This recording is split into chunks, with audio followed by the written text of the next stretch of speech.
Thanks again, everyone, for your patience. Good evening, I'm Christy Madden from the State Library of Queensland, and I'd like to welcome you all here tonight. I would like to begin by acknowledging the traditional owners of this land, the Turrbal people and the Yagara people, and pay respects to their ancestors who came before them.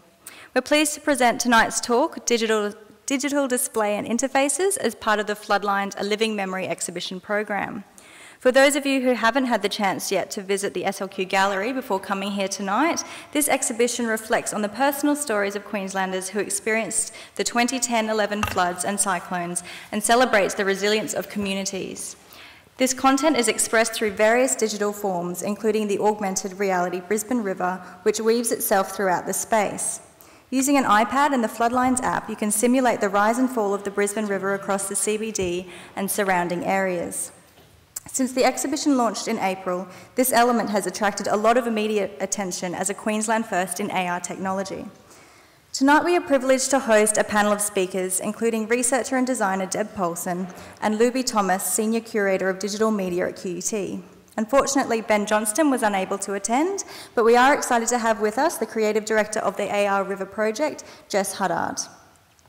Following our conversation, there will be an opportunity for audience questions, and as we are recording the talk, we will need you to wait for the roving microphone to reach you before you ask your questions.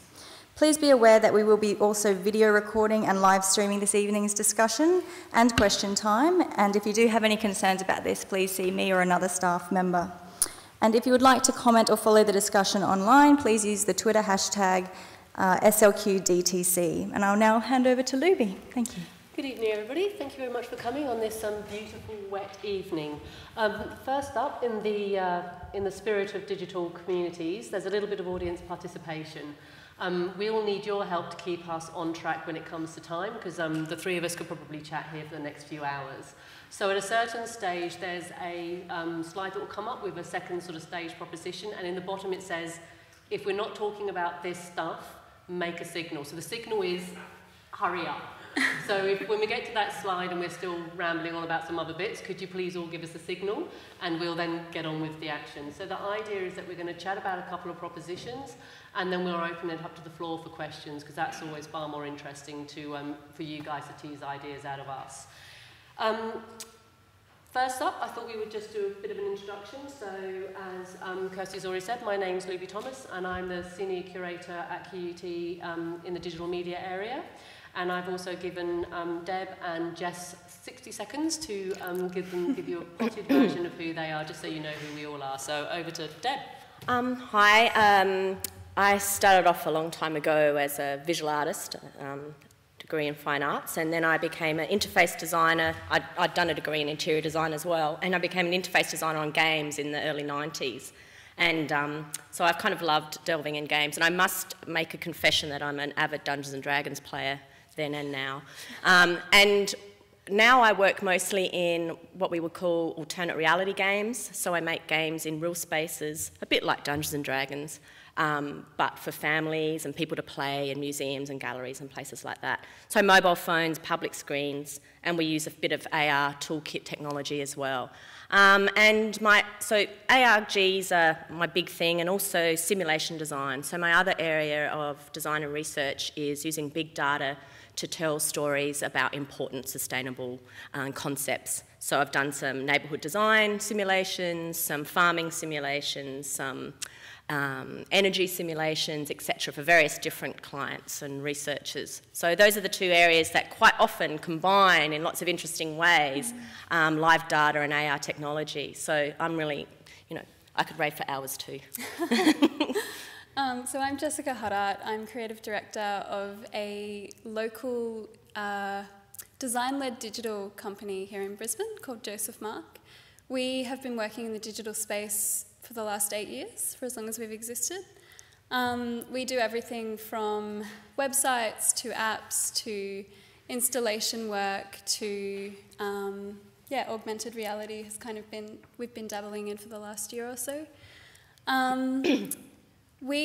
I guess our kind of philosophy around the work that we do is that design and development go hand in hand. It's not a stage where you come up with a concept and then you design it and then you get a developer involved to make it, and then you maybe refine it. We actually work together in a really holistic process the whole way and do a lot of prototyping and iterative work to get something from just an idea that might address a problem to the final solution. Excellent, and we did that in time. Well done, folks. Okay, so first up, I thought we might do a little bit of myth busting. So there are a couple of statements that we'll go through, all of which I'm sure you've all experienced, all of which you can read and they can't. So the first up is, it's quick and easy to produce. You know, surely you just hop onto some kind of nice smart software package, you drop in some free online source code from the library, and there you go, you've got a project. So, could you please respond to that statement, besides hitting the person that said it? Yeah, it's not quite like that. The Floodlines project that we did, the Augmented Reflections project, really involved three companies to begin with. So Josephmark facilitated the project and we did a lot of the design work for it. We then had our sister company Breeder, who do a lot of 3D work and motion graphics to actually create the 3D renders of each of the 14 areas within the exhibition. And then we worked with a company called Defiant to actually, for them to actually use a gaming platform to make it into the augmented reality piece that it became. So it was a really quite intensive process that probably went over about 6 months from start to finish. And even with the games engine, it wasn't just on the here's a games engine we can just use, we'll just drop it in there. That was then quite had a to be process. modified, and actually they needed to create new tech to work in with their existing tech to actually make this happen.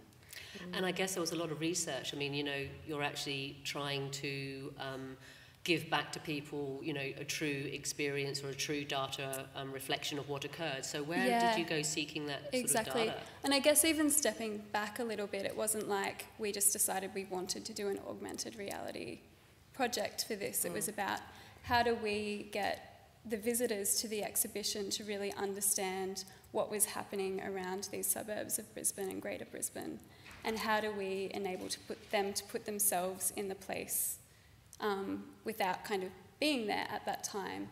And augmented reality ended up being a tool that we could use to really let them kind of play like the hand of God, and for them to have control over what they looked at and what happened when. And to get that to be its truest representation, we needed to go to government departments to get the actual topical maps of those areas.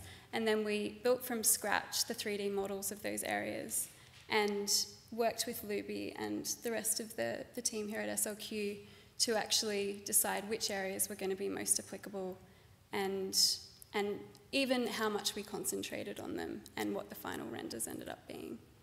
And that was a really intensive 8 months, it seemed like a year. Yeah, it would have been like 6 to 8 months, the whole project. And maybe longer if we count from the initial conceptual idea. Yeah. So with your work, I mean, you just, you know, drop things into software packages and, you know, chuck things out the oven, don't you? Yeah. Yeah, especially like in the project Scoot I did, which was across 6 different museums and galleries in Melbourne. I had not only multiple organisations, the Victorian Art Gallery, ACME, Melbourne Museum, and a bunch of others. So they all had their own policies and technicians to deal with and things like that. But like you were saying, every client that I've worked with, they haven't come to me with a project. They've come to me with a question of how can we encourage participation in blah, blah, blah. So that's usually the question. How can whatever you do with games and simulations, how does that increase participation in our areas of something or other? So you kind of start with that, and then you do a lot of consulting, like with various different stakeholders, and then you ignore most of that because stakeholders kind of... if you're not constantly researching the area and what's possible and things like that, a lot of the clients can have kind of a naive idea, or my secretary said you could do this with that, or my son uses Facebook all the time, can't we use that? So there's a lot of that you have to deal with. So a lot of the time we spend a lot of time in the conception area, which is looking at what all the stakeholders are, what all the resources are, but then taking a step back and standing in behalf of the user. So you're there as I call it a domain translator. So as an interaction design, I'm translating multiple domains. And then I do that on behalf of the user. So then what does the user want? And that's kind of where you go from there. And then that's how you decide what technology you use and everything else. But once you've decided on the technology, because if you really believe in what the project wants or what the user wants, then you sometimes have to use technologies you're not familiar with. So then you have to resource people or learn new processes. Exactly. But for me, there's no other reason to do a project unless I'm having to do that. So, so sort of what kind of platforms have you used in the past, and what kind of combinations have you used?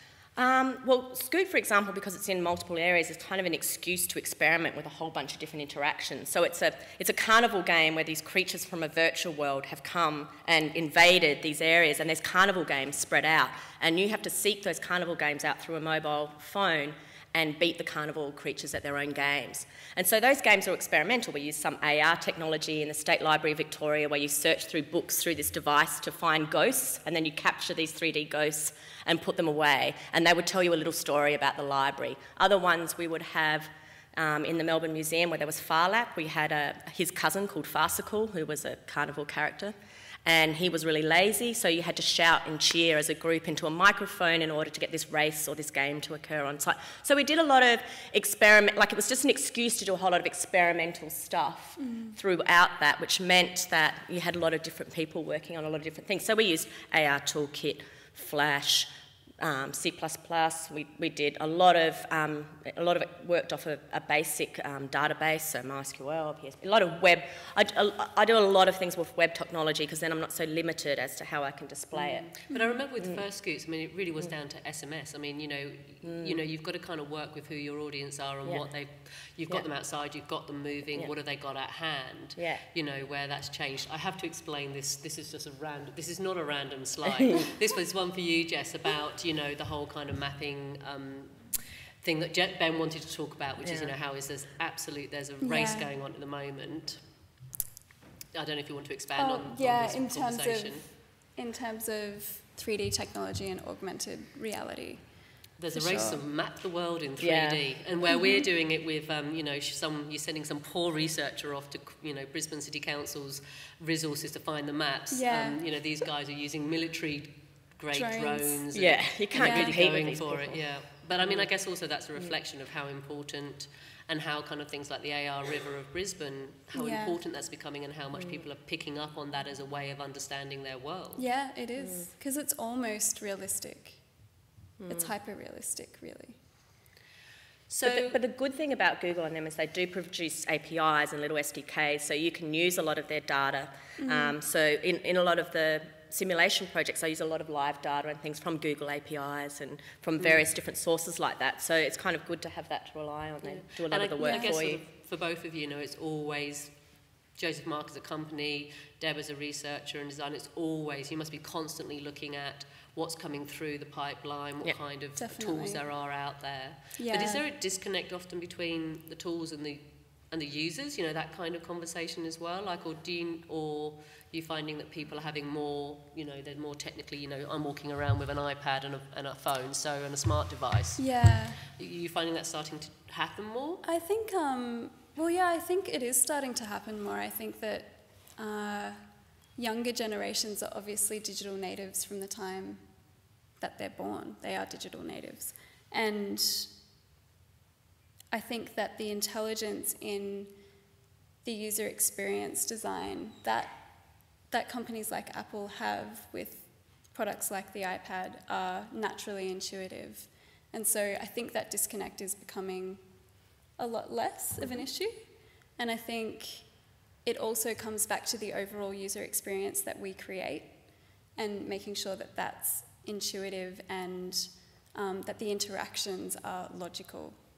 So it kind of goes both ways. As a developer, though, there's definitely a disconnect because we often have to choose a platform to develop for on a mobile device. Like, you know, Apple comes with a lot of limitations as to what you can use. Again, so it's best to use web mobile technology so you can work across devices, but then there's something like 870 different dimensions, even just on smartphones, for you to design for. And different browsers have different browsers about what they're going to do. But that's where I think that as a designer, our responsibility is to make what we're creating responsive to and accessible, the tools and accessible to the devices that people are using at the other end.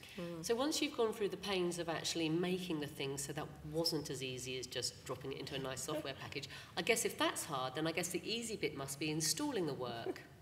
So, you know, surely it's easy to install once you've got the project. Don't you just kind of come in, chuck it on a computer and, you know, turn on the projector? Yeah, not quite.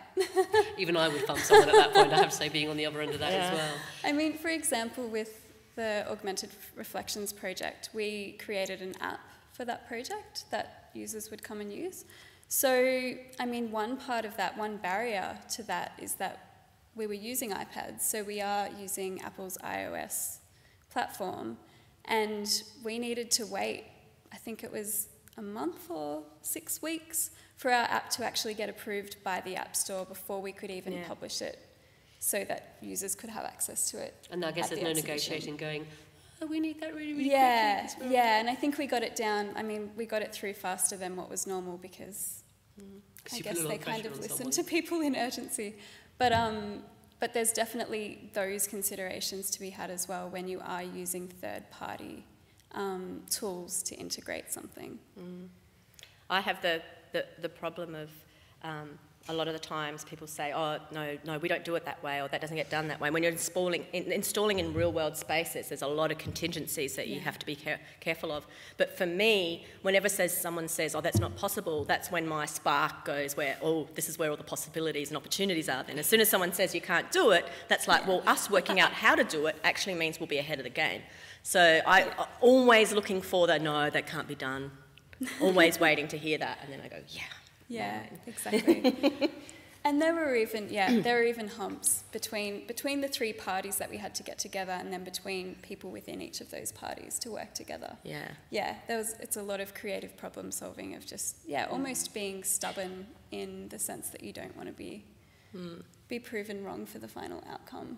Yeah, and even sort of as a digital media curator, I mean, even when you're working in video, which you would think was a no-brainer and you really could just get it sent over, you know, it's like, is it on the right operating, you know, is the computer compatible? And it's not just the operating system, it's, you know, does it have the right graphics card in it, the right audio card? Is it plugged in? Oh, codecs, you know, is it plugged in? Well, no, I can usually, you know, and the codecs, you know, especially getting works out of China, I keep on discovering whole new arrays of codecs that I didn't know existed.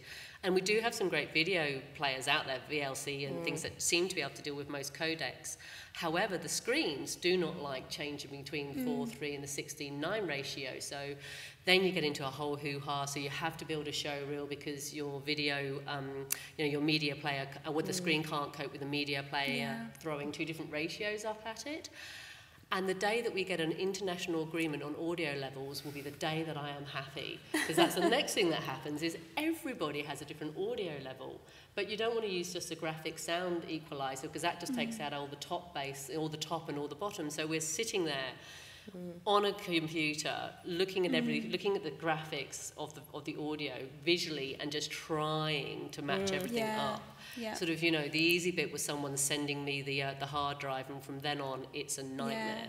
What I found really, really surprising, though, when I worked with the State Library of Victoria and some really old-school organisations, the reason why they wanted me to do all this experimental work is because they actually wanted to put pressure on their systems and processes. They wanted to actually see how the CBN, for example, the Cultural Broadband Network, would behave under those conditions, how an installation might happen, how their tech support people will respond to unusual situations, and what processes. So that sometimes doing these kind of crazy, outlandish things that some people with clipboards would say no to, there's a bunch of other people in these organisations who want to put pressure on these parts of their organisation, which is that's really heartening, actually. And I swear, I mean, if we were as tricky as tech, I don't think we'd have jobs. I've had the whole system where I've had a whole show up and running 5 minutes before it all just decided to stop talking to each other. And individual computers just all went, nah, don't like that projector anymore. Kind of like the Murphy's Law of anything technological, I think. Mind you, we should probably... I'm quite surprised. There's a few bits of tech in this room that might I'm quite surprised. Mick was a tech on a game I did here as a zombie LARP not so long ago, and it was incredible how much can be done. And I love that thing where you come across a tech person and you say, oh, look, we want to do this, and they get that look across their face like, I'm going to sort this out like no one else has ever thought before.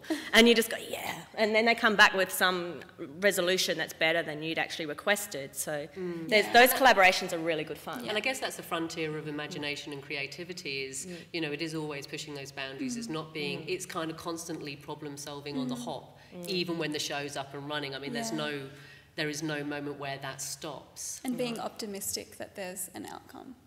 Or a solution. Yeah, and you will get there come hell or high water. It's going to get to an outcome.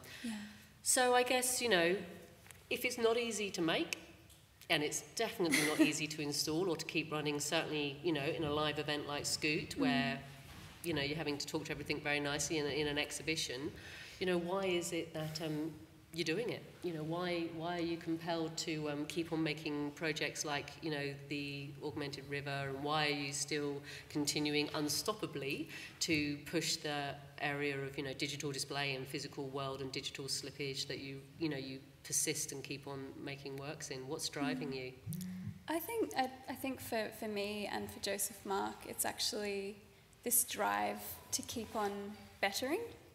So to keep on bettering an experience that somebody can have in a certain context, and also a natural curiosity and drive to keep trying something new. I think that's just inherent in any creative mind, is this, you just want to do the new next thing. But I think it's also important for community and for places like the State Library of Queensland to harness these sorts of technology and to keep driving more and more in the future, purely from the sense that you don't want to be left behind, and you do want to be able to be able to use this sort of technology when it's almost necessary. I mean, do you think there's a difference from the point of view of the audience, you know, so they can, you know, come in and they're kind of, you know, come in, I mean, you know, we have traditional media artefacts, paintings, maps, sculptures, that...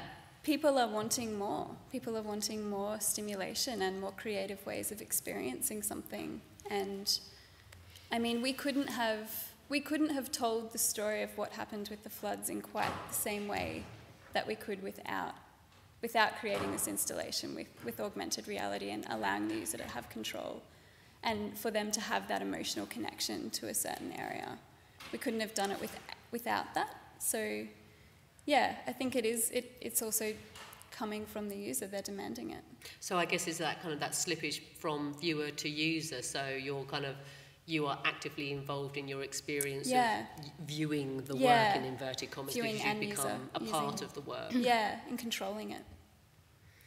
I think you're really lucky that the market's at this place at the moment where you've got clients that let you experiment. I mean, the whole thing for me is I find that I'm in a really lucky situation where I'm a designer inside of a university, so people come to do innovative projects. And so therefore I don't have as much market demand. I can experiment as much as I want. But it's really interesting that the marketplace has actually become really open to that. Yeah.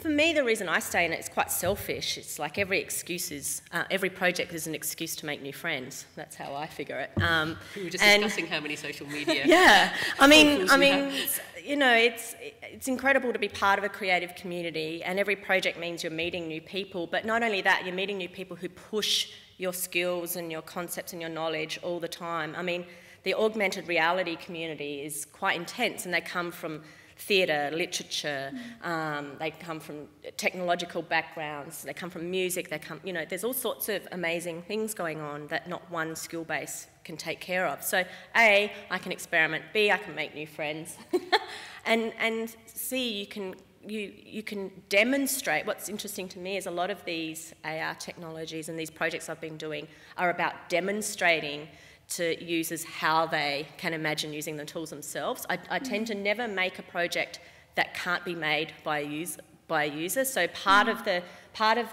every project is like the Scoot game gets turned into Cypher Cities, which you'll see next, which became an online. It's using the Scoot back engine to create an interface for people to make their own Scoots.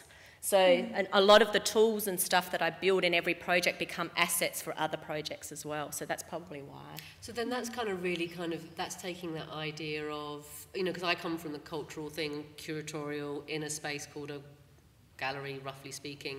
So it's kind of, for me, it sort of is really about changing from the passive experience to that active experience. Totally. But yours is almost kind of turning from the user into the participatory, like you're becoming a... Oh, sometimes it's even subversive. So, I mean, the big point about Scoot was to rattle the sort of inherited practices of museums. And I mean, I didn't tell museums and gallery people that at the beginning, you know. It's on video now. You know, but I mean, you know, we had to sneak the subversion in a little bit, you know. And for me, when a museum or a gallery curator says we want people to feel more at home, then they're going to have to expect that to be at home means to feel some kind of membership to a place, and the only way to feel membership to a place is to feel at home there.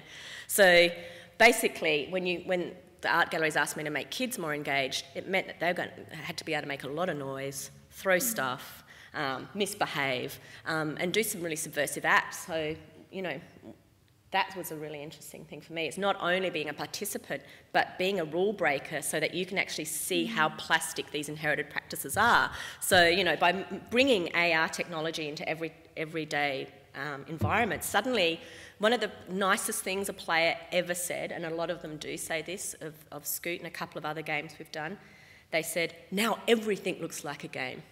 And in a way, what's happened is you've transformed the world into inventory, into a stage and a muse. And so basically, AR technology has an incredible capacity to do that. So it's an incredible capacity to take sort of fantasy world away from a screen and into the world again. So for me, I don't really enjoy computer-based gaming, but I enjoy games that make the world a fantastic place.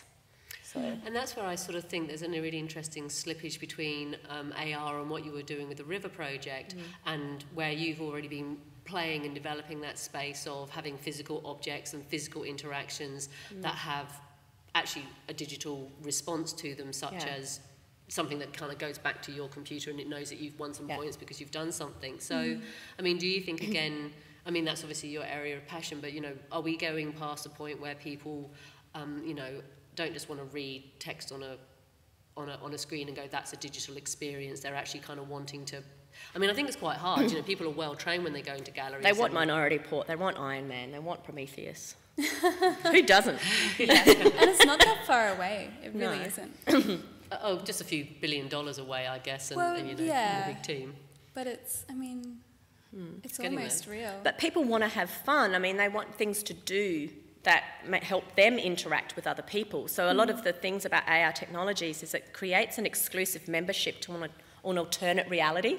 So basically, if you're playing Pac-Manhattan in Manhattan and you can see all the virtual Pac-Man on the streets, and you can see other people who can see them, you're suddenly connected with those people because you're having an exclusive communal interaction in that space now. And, you know, that is really, really powerful. So spaces that were a kind of dead spaces of interaction can become quite alive with AR technology in that way.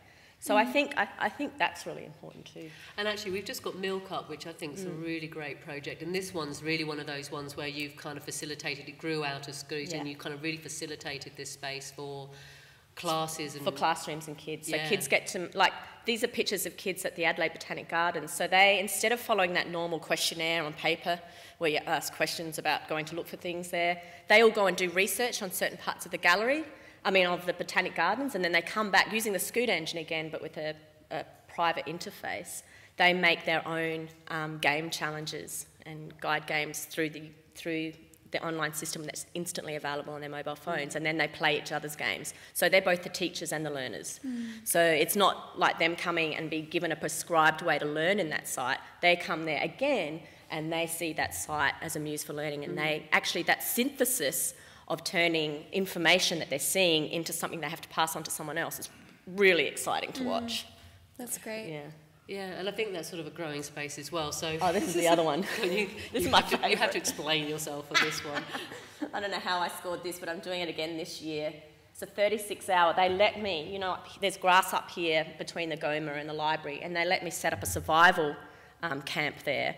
And people audition to become survivors, and they sleep there. It's like a 40-hour survival game.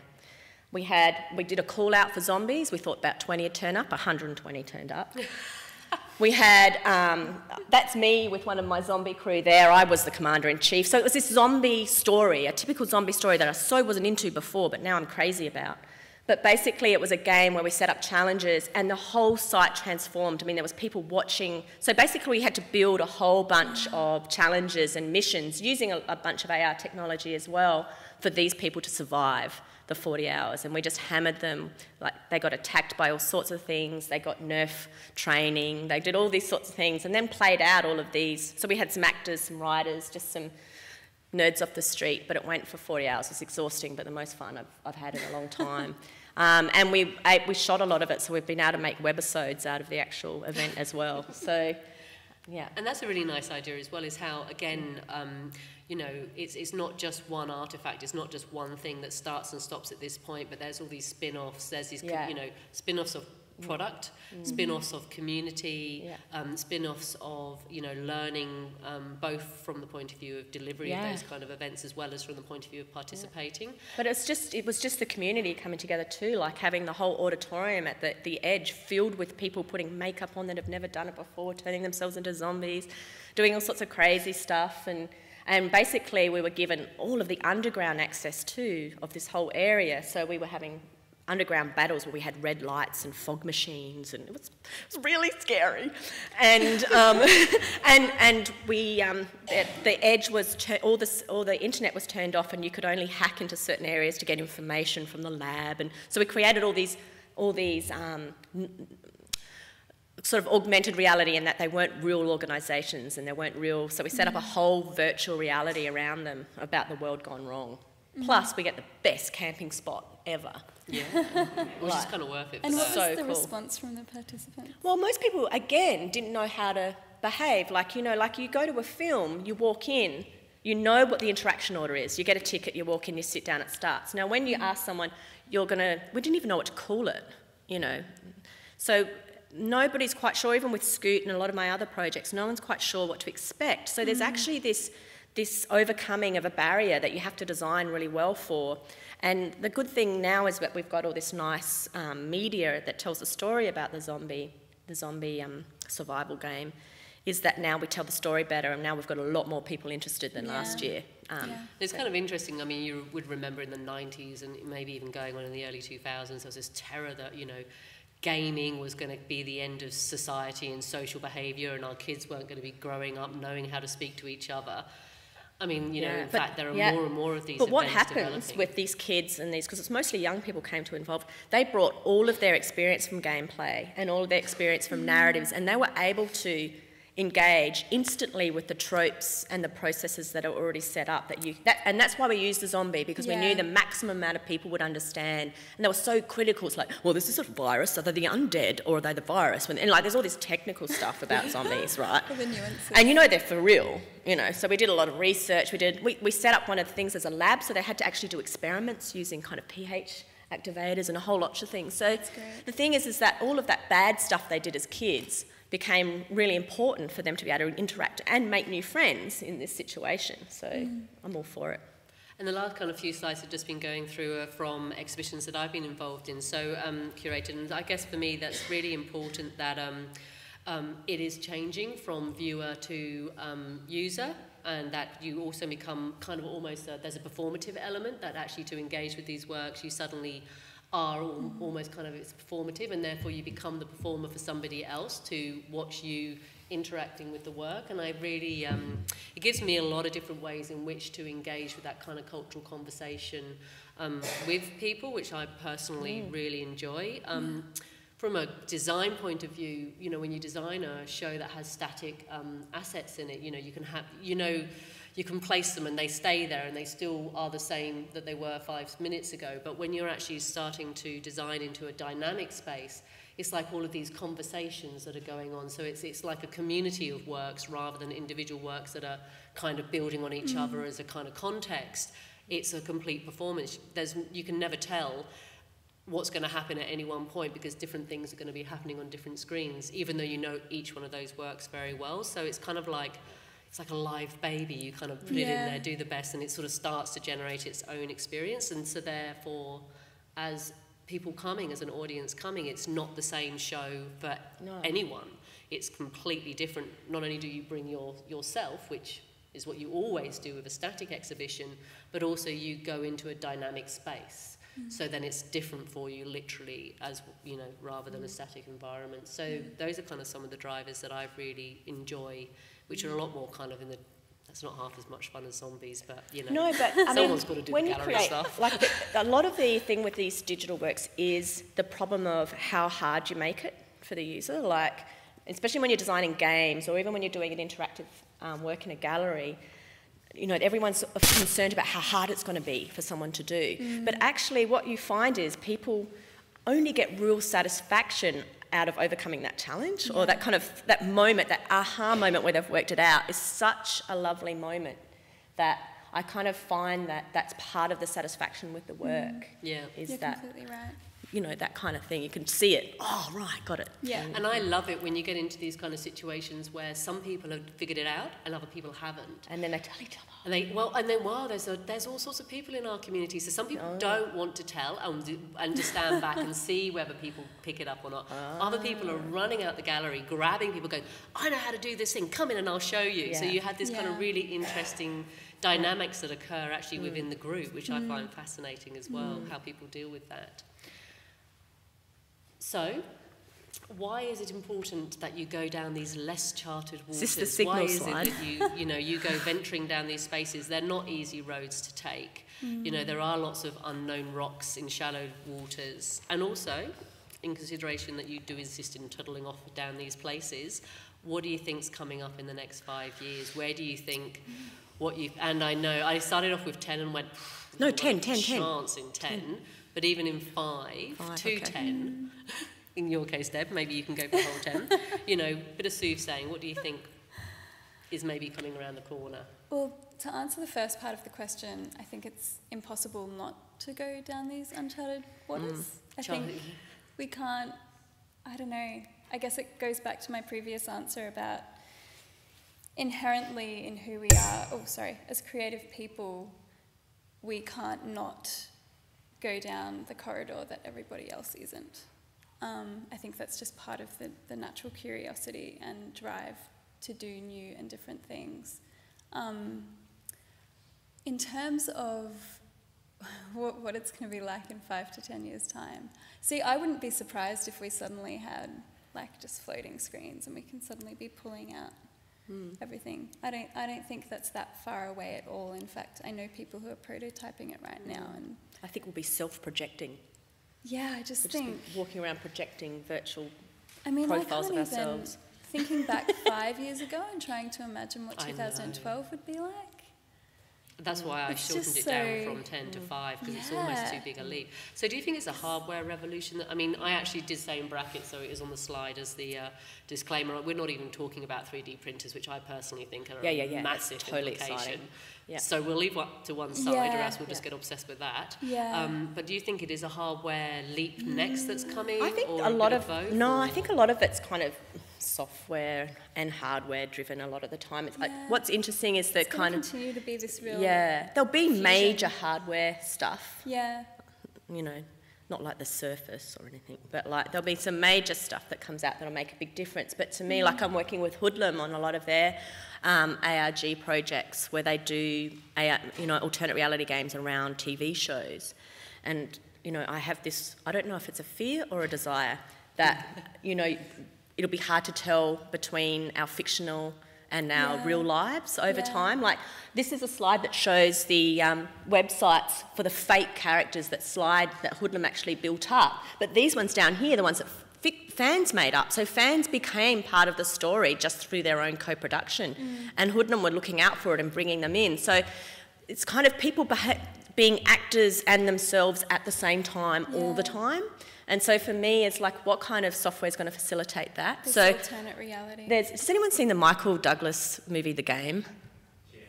All right? Kind of a bit like that, but all the time. And so you don't... And you know how we think everyone cares about privacy? No. For me to design the way I do, I have to expect other people are going to deal with privacy. Other people are going to deal with, ethics, all of these other things. I'm just playing in the yummy space. And I think the yummy space is what puts pressure on those kinds of policies by showing showing organisations and policymakers what people want to do, what they're prepared to do. Yeah. But I think the whole idea of us becoming multiple personalities at the same time, having fictional, fake, real lives, is kind of a really interesting dilemma, not to mention what might be happening in medical and military areas as well. So. And that's quite interesting. So there's that kind of very much that kind of personal identity and how that's going to kind of be projected and perceived and kind of interdimensional in the world. And then the other is, you know, how that information comes into us as well. All the big data stuff, like, you know, we'll be shopping and we won't even know it. We'll just have budgets and, you know, there'll be AIs making decisions about, you know, what's being delivered to our homes. And I can't you know, wait for no receipts and no I know. accounting to be done. But what will we be doing for fun? I don't, you know, it's this thing of balancing the automated with the manual, like how much manual input we have in our lives as opposed to how much automated. And the automated is becoming much higher, like even Amazon, what books you choose are recommended. So I think we'll be wearing virtual costumes that only other people can see, you know.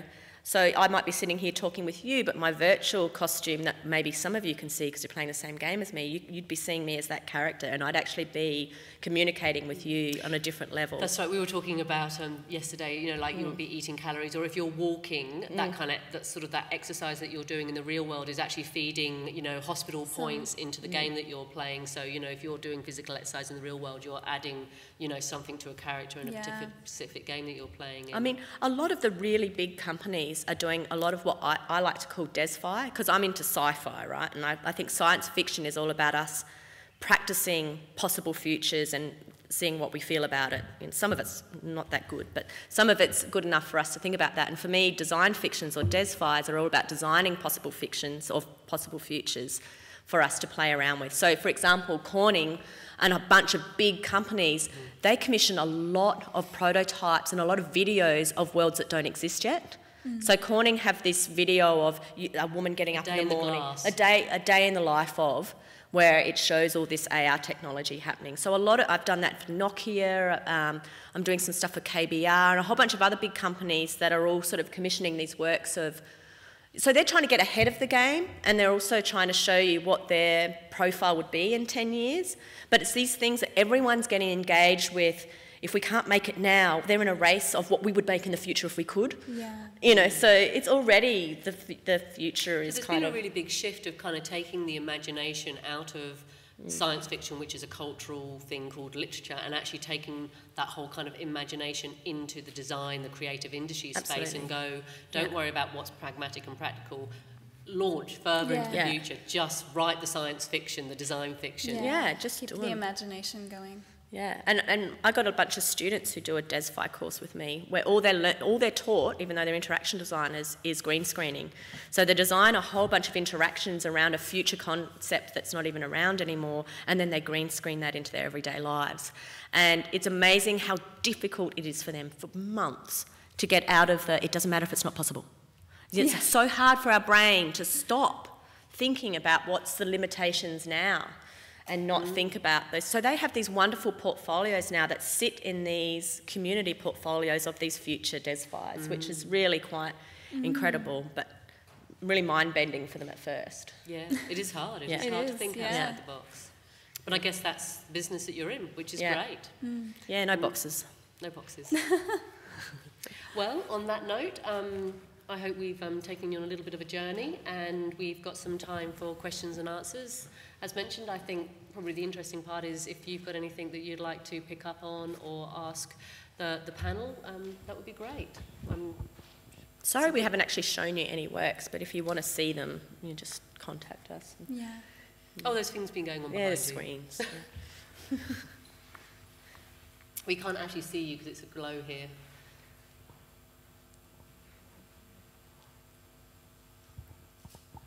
Hi. I kind of have an interest in the synergy of man and machine. Looking at the Google goggles thing going on behind us there, this idea of wearing an interface that's part of how you move and act day to day without having to do some sort of foreign gesture to interact with a device. Rather, it's attached to your body in some way. And you were talking about screens in the air and all that sort of thing, and I can imagine, you know, putting a contact lens in and that screen will be projected on us, and you've got something implanted in your ear so you can hear, and your jaw so you can talk, and all that sort of stuff. Do you have any experience with or ideas about, that kind of synergy between man and machine, and where that might lead in this sort of space? Are you asking me? Or Yeah, anyone? Yeah. Well, I do in particular because my brother wears a prosthetic, so he's only has one leg, and he's performed in the Olympics and got a gold medal one year in the Paralympics. So, and I've met a lot of other people who wear, and so they've always been cyborgs to me.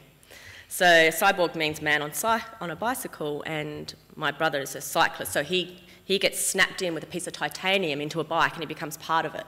And he rides it. So, and that was always been I think a background to what I do, is that this sort of thing of digital interface as a prosthetic, as an extension of self, be it physical. At the moment, it's really only textual or visual, but it's not necessarily very physical. It's interesting because one of my jobs, 50% of my time at the moment is spent with a place called The Cube, where we're using a G-Speak gesture technology, and I get really frustrated with it because all I'm doing is my body is a giant cursor, and I don't want to be a cursor. I actually want to both suck and spray digital information at the same time. So it's but when you play with it, you start to think of those ideas of, well, how will the digital world be on all the time, and how will we be both projecting and drawing in data all the time, and how does the body actually become a node of data? So when you're walking around and you pass someone else who has a very similar profile to you in all walks of their life, what happens?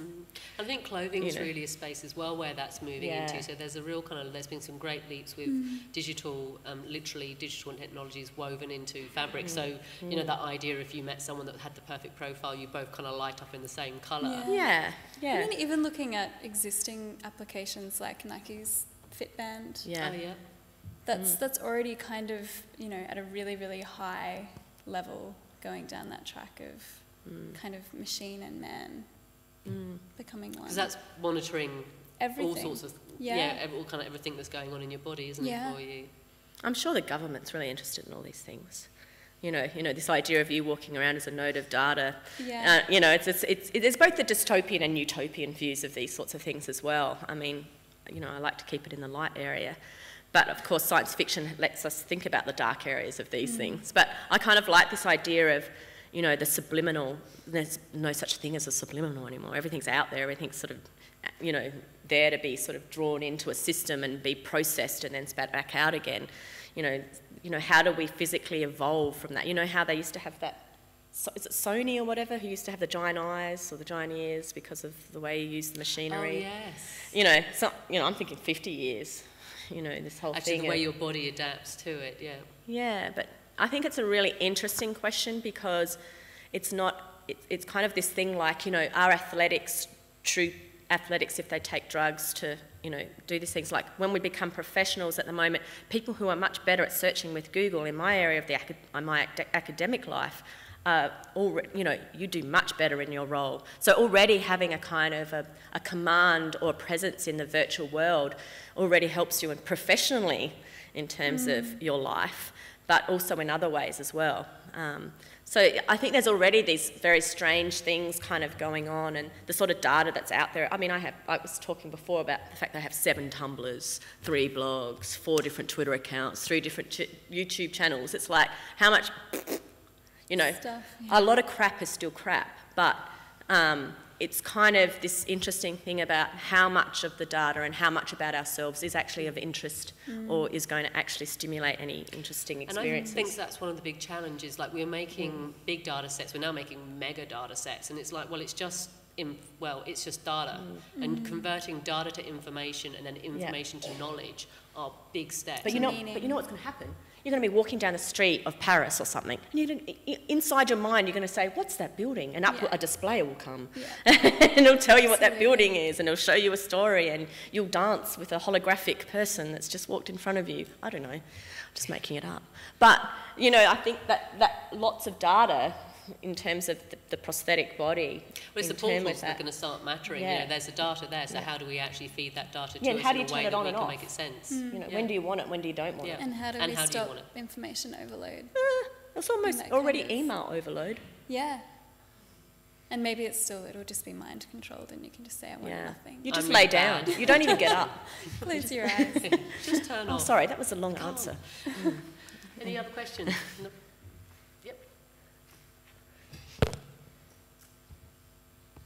Yep. Basically, our imaginations are our own limits now with the technology and AR. Do you think our current system and our way of living can handle these advances, or do we have to start reorganising society to be more like an immune system or a central nervous system for the planet where we start to be self-organising rather than command and control, where we're under control of the government, the banks, companies, that sort of stuff? Do we have to create that transition to a new type of system to be able to make these technologies work properly? Absolutely. Yeah.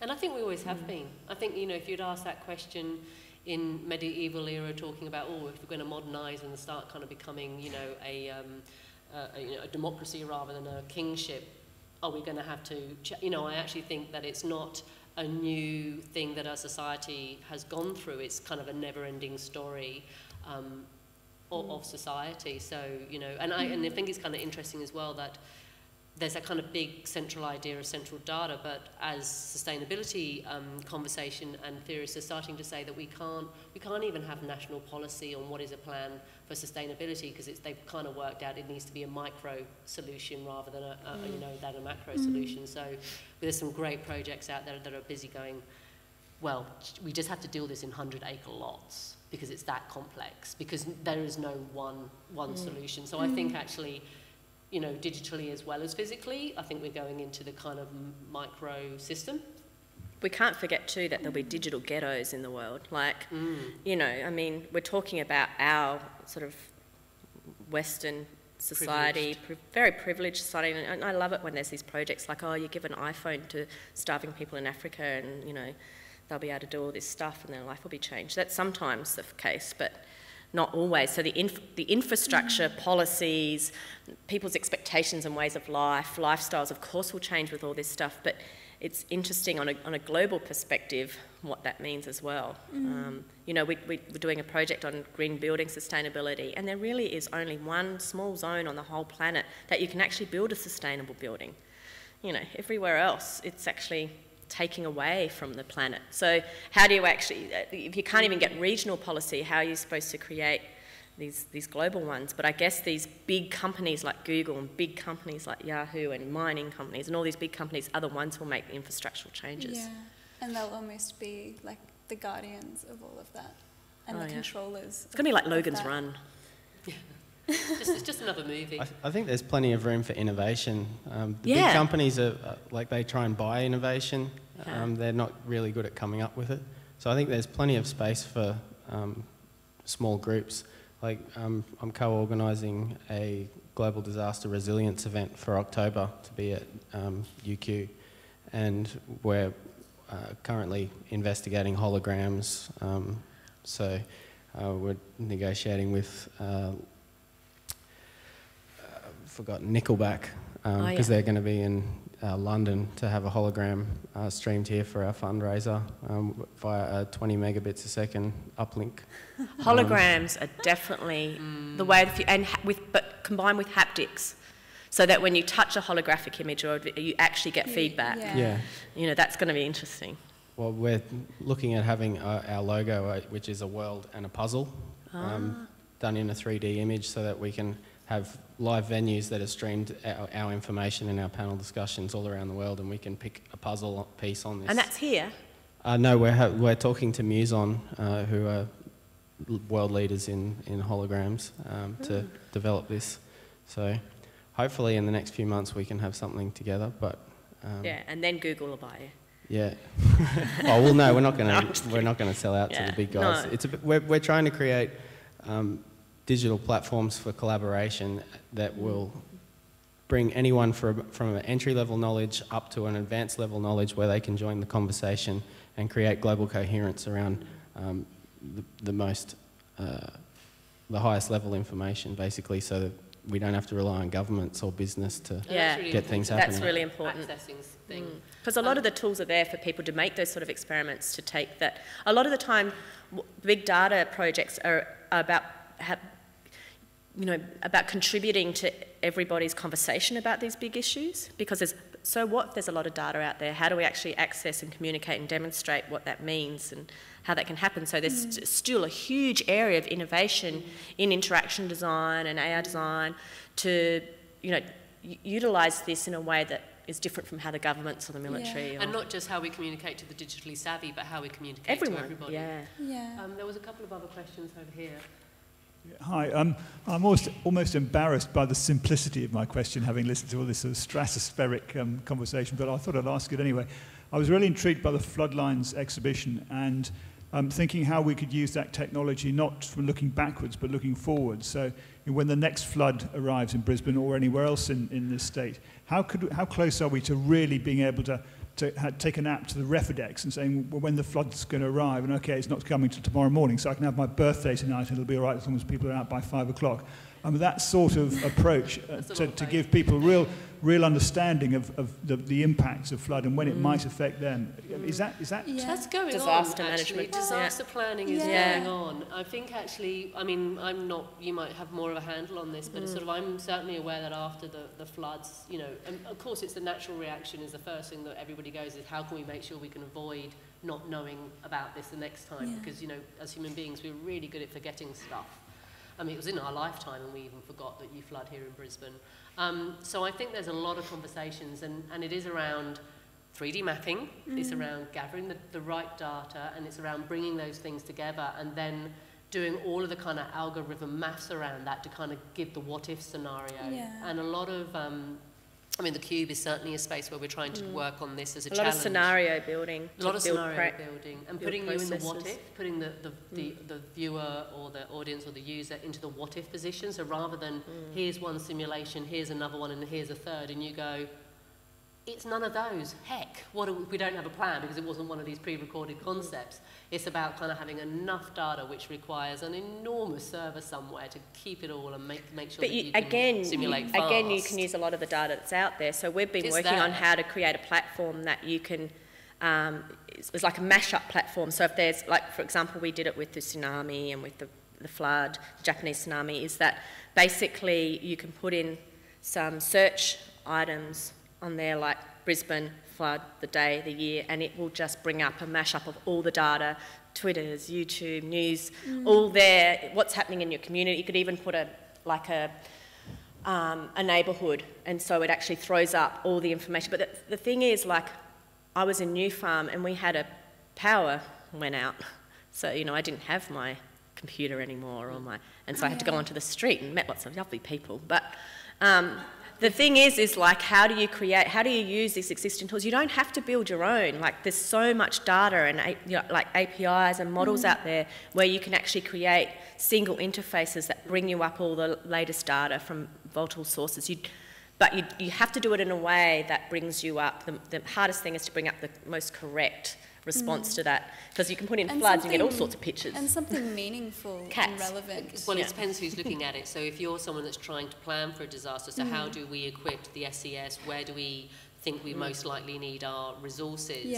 That's one thing. Yeah, you want to be able to map that data. It's contextual. Yeah. So, but I think, I think the data's out there, the imagination's out there, and I wouldn't be at all surprised if, so at the Cube, it's on our list of things that we want to challenge and work with. The interface is out there as well. So I think it's a matter of the willpower and, dare I say it, the money. Because, of course, it is just an easy software package that you just drop some freeze code into, to actually kind of push that stuff forward. So, and I would like to think that in Brisbane we might do it before the next flood. Yeah. Any other questions? I'm sure there's we've probably got a couple more minutes, so if there's a short question, that would be fine.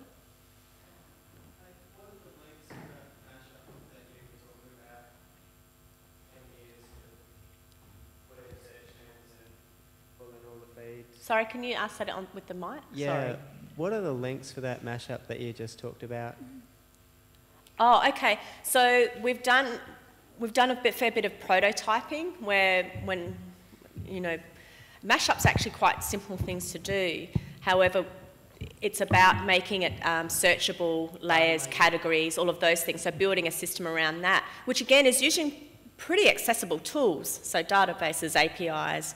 We do a lot just with Yahoo pipes, actually. But really, the mashup at the moment is at a prototype phase where you can do a whole lot of this, where it's worked a bit with the floods, it's worked a bit with the Japanese tsunami and things like that. So, you know, we've got it to a pretty stable environment, but it was just a pilot study. So, of course, we just ran out of money to do it. It's a researcher. So, yeah, but I mean, the thing is as soon as someone's interested and comes along, we'll keep doing it in our spare time. But it's a really interesting way of dealing with that problem, is just creating tools to actually access already existing tools, so tools for tools. There was also a really interesting thing that happened this year in the Northern Hemisphere in America, where through the Google system of asking where people were searching about flu, they were actually able to, for the first time ever, track flu as it went across the flu, as it went across Northern America, and also start to predict where it was heading to next and what were the medical solutions to that, because people were immediately, as soon as someone was getting flu, they were going onto Google, and then they were looking at what the results were. Then they got the doctors involved, who then started to upload onto the public domain what they had been prescribing and what was working well, and it created this kind of bow wave in front. So suddenly in America they were able to predict, and it was the first time they'd ever tracked something that's always been really difficult to track before. So that's just kind of using data mining. I shouldn't think it was the sexiest interface, but it got it's about having done. reliable sources. That was our other problem with the mashup, is making sure that the sources are reliable, and avoiding a lot of the panic in disaster management, because there's a lot of panic and also data. getting straight off the net and straight onto, onto the satellite system, and actually good old back down to your telephone. You know, it's always back down to this. Whatever your one of these is, that's kind of ultimately. Oh, this is an iPhone, but you know, it's down to a smart device that's going to hit on the, that's going to hit on the satellite system, because the network will go down pretty fast. However, on that point, because we have been here for a little bit of time, I would just like to thank you all very much for coming. Thank you both for coming along as well, and you're more than happy to rugby tackle them afterwards and swap business cards with all of us.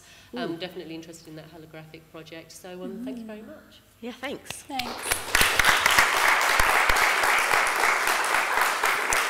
Thank you again, Jess, Lubi and Deb, for such an amazing discussion. And if you would like to revisit it, there was a lot to take in, or share it with your friends, there will be an audio and a video webcast available for download on the State Library website in the next few days. So good night, and we hope to see you back at the library again soon.